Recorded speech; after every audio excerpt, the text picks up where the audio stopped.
1 billion shillings of taxpayers' money has been wasted, lost or stolen in perhaps one of the most ironic ways yet. It has disappeared into the repair of a building meant to herald reform in the judiciary and other Kenyan institutions.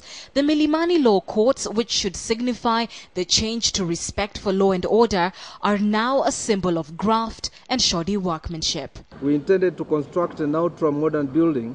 However, what we have ended up with is a poster project of corruption and a failure of engineering, architectural and other professions.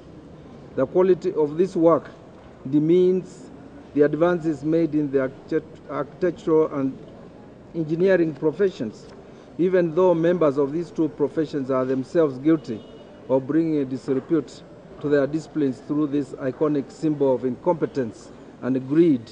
It is now my pleasure to welcome Your Excellency to officially open the Milimani Law Courts, Your Excellency. Barely 10 months after it was unveiled by President Mwai Kibaki, Chief Justice Willy Mutunga says his staff are no longer safe in the building whose ceiling has caved in. Indeed, to refer to this building as ultra-modern is to insult both the English language and the intelligence of Kenyans.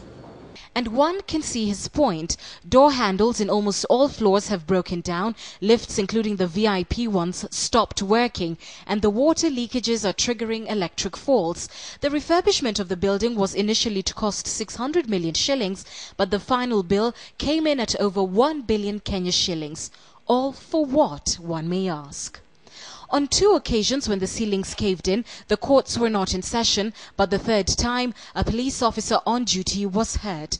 The building will now be subjected to a structural audit, and the CJ has asked the Ministry of Public Works that supervise the contractors to review and reinforce the structures of the building to ensure that it is safe for public use. Justice Mutunga also announced that he has suspended all the works to pave way for a proper audit.